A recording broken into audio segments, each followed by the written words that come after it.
I'm Nitin Gokhale. One of the fallouts of the situation in Pakistan, which is chaotic, which also creating concerns across the world about stability of that nation state, is the fate of the nuclear arsenal or the nuclear weapons that Pakistan has. Are they safe? Are they something that the world should worry about, that they will fall in undesirable elements' hands? That's the question that is being bothering some analysts and those who observe Pakistan closely. To get some answers on how Pakistan handles nuclear weapons, their storage, their use, or let's say the access to those weapons is with whom, all that is a familiar face on StratNews Global, not so much on Bharat Shakti, but introducing Ramanathan Kumar, former R&AW senior official, retired as Special Secretary, and a Pakistan specialist, Pakistan-Afghanistan terrorism. We've got him to try and understand the fate of Pakistani nuclear weapons, and are they a worry, or should they be the worry for the world? So welcome to this program, Kumar. In fact, first time you are appearing on the Bharat Shakti YouTube channel. Yes, thanks to you. It's a great pleasure to appear on Bharat Shakti in addition to the gist. Yes, that's on StratNews Global. But thank you. It's a privilege. So let me start off. You wrote a piece in the Indian Express just a few days ago about one of the concerns the world has, the observers have, is about what happens and are the Pakistani nuclear weapons safe? So, having observed Pakistan so long, have these questions occurred earlier, or is it because of the unprecedented situation that we are seeing in Pakistan, is the question being raised now? Well, to begin with, Nitin, I may be permitted to make a couple of observations by way of preface. Yeah, sure. Whatever sort of I am saying or about to say is and will be based entirely on information available in the public domain. Sure. Number two, this is not an attempt to, second guess or third guess anybody. There are a lot of, I know that many of your viewers are interested in knowing more about some of these things. So the idea is to try and answer some of these questions to the best of our ability based on information that is already available in the public domain. Right. Having said that, the fact of the matter is that these questions have been raised in the past, and they are long-standing concerns of the international community. These, of course, have been, I would say, been heightened or raised in the context of the rather unprecedented chaos that we have seen in Pakistan in recent months. The fact what happens when a nuclear-armed nation faces widespread instability. What are the chances of terrorist organizations, which are, of course, no strangers to Pakistan? Is there a possibility that such non-state actors can access highly secured nuclear facilities and nuclear weapons? These are all questions that have exercised the minds of those dealing with the nuclear safety issues across the world for a long time. And Pakistan, of course, predictably has tried to, dampen these fears or, in fact, even downplay them. But my own feeling was when I wrote this piece, there was a lot of commentary in the press on, the political state of play, what Imran Khan and his party were doing, Will an election be held in Pakistan or not on schedule, etc. But sometimes, if I may say so, sometimes what is there right under your nose doesn't become very obvious till, it's sometimes rather late. And I felt that here was something that was right there under our nose. Right. And it wasn't perhaps getting the attention that it deserved, Right. which is why I wrote that piece. It is not a definitive piece. I don't claim to be any kind of expert on this subject, nor do I claim to have very definite answers. But I do believe that some of the questions that I raised in that piece are valid, and it makes sense for us, at least, who are sitting right next door to this volatile country, to think about some of these aspects. And a country which is the primary adversary or enemy for Pakistan and its generals, if not the people. That is right. In fact, when you talk of nuclear weapons, it is a fact that Pakistan's nuclear program has been, or its nuclear weapons program has been designed with just one adversary in mind. Unlike us, they don't have more than one adversary to think about. So it is entirely India-centric and India-specific. And therefore, what happens to those nuclear weapons or to the fissile material that, is only growing with the passage of time, has to be a matter of concern for India, and Indian policymakers. Absolutely, if not for the wider world. For the wider world, and I think, but the wider world, especially the Western world, is much more concerned than we Indians are, because that is something that the world looks after. That's right. But let me sort of come to the point that you have tried to make in that piece, that while the Pakistani generals have in the past tried to allay these fears by saying that there is a SOP, several SOPs in place, and there should be no concern about the safety or the access to undesirable elements.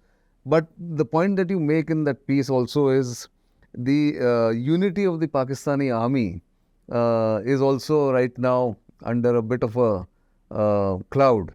And could there be an insider job, possibly a hypothetical scenario, hopefully? But can that happen? Was that one of your concerns also? Yes, that is right. And before I come to the insider threat aspect, I would also like to make it fairly clear that when I wrote that article, I was acutely aware or conscious of the fact that anything that's written on the subject could be interpreted by some, at least, as some kind of scaremongering. And so, therefore, my attempt has been to, avoid any kind of scaremongering by attempting to provide any definitive sort of answers.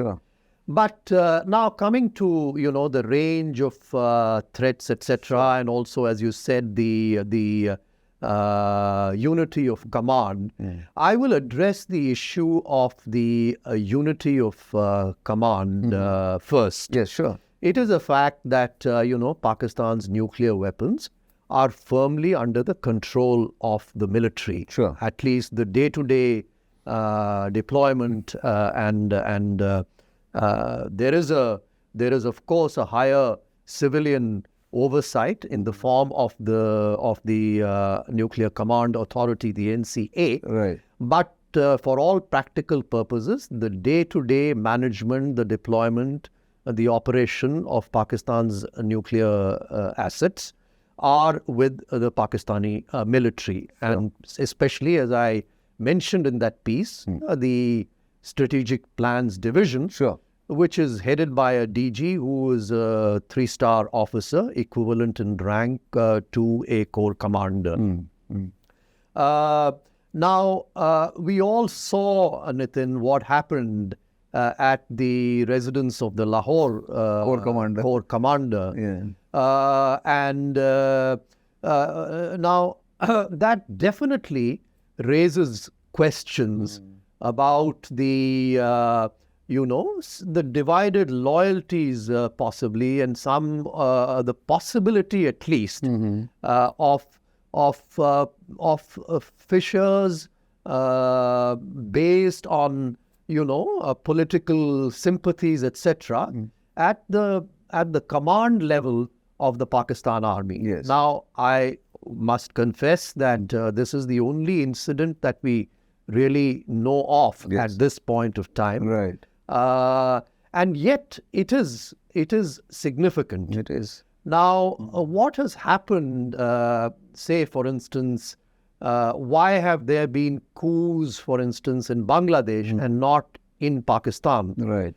The Pakistan Army, as I wrote in that piece, has always prided itself that its chain of command has always remained intact and never broken down. Yeah, very sacrosanct. Absolutely, as against, say, even countries like Bangladesh, where tragic events have occurred. Oh, yes. Essentially because that chain of command has broken down. Yeah. Now, I do believe that incidents like the Lahore Corps Commander's residence, the burning of... being vandalized. And the rather soft attitude that was on display there towards these, activists of the PTI. Right. I think for the first time, it does raise questions about, some kind of dilution, a possible dilution in that famed chain of command. True. So therefore, if it can happen in Lahore, which is the heart of the Pakistani Army. Absolutely. And people can argue, the other side of the coin, it can be argued that, it is one thing to burn down the house of a Corps Commander, which is not a highly secured facility. Right. Whereas it is an entirely different thing to approach any nuclear installation or facility, which is possibly guarded, far more securely. Right. But after all, I mean, entering a Corps Commander's residence in Lahore is also not exactly... Or the cantonment itself. Or the cantonment itself is not exactly child's play. Sure. Not everybody can do it. Right. And therefore, if an incident like that could happen, I think anybody who thinks about these matters should also, I think, make the next leap in the sense and of visualization. Correct. And think about even more secure facilities. True. Now coming to the, the nuclear security doctrine, etc., this is arcane stuff. It is quite complicated. Right. And I don't want to confuse your viewers and possibly confuse myself also in the process, because it is in a sense a wilderness of mirrors. But I think the experts do know what they're talking about. True. The nuclear security and nuclear stability, the people aspects who look, of it, who look at these aspects. There is the classical never and always dilemma in nuclear security. Right. That is, there is an aspect of highly secured and centralized command and control to make sure that nuclear weapons are never used in an unauthorized manner. Right. On the other hand, so that... This is the never kind This is the never scenario. Yes.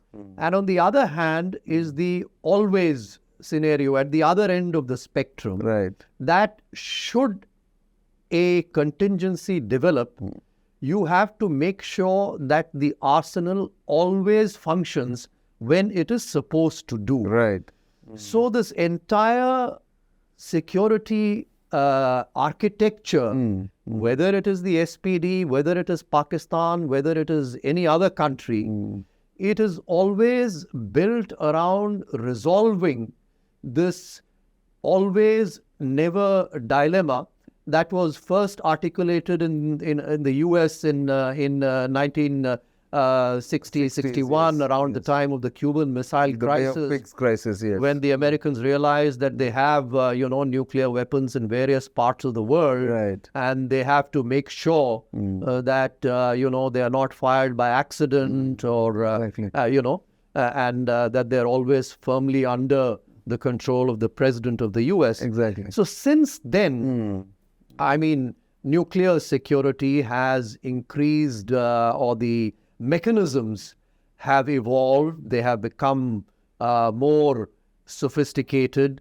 They have become more fail-safe. They have become more pilfer-proof, tamper-proof, etc. Right. So from physical locking mechanisms to alphanumeric codes. And digitization has brought that also. Absolutely. And what are called the permissive action links, Yes. which is that, at the top level, somebody feeds in a code, Right. and then yet another person down the chain feeds another code. Right. And then when it comes down to the actual unit which, has to fire the weapon, Right. They feed in yet another code. So there's a 2-man rule, there's a 3-man rule. Sure. All have to match and then finally Absolutely. come together. Yeah. Absolutely. And yet in all this, there is a certain amount of delegation also. Right. And there's also now, there's yet another mechanism. It is called conditional control. Okay. When you talk of the nuclear command and control structure. Right.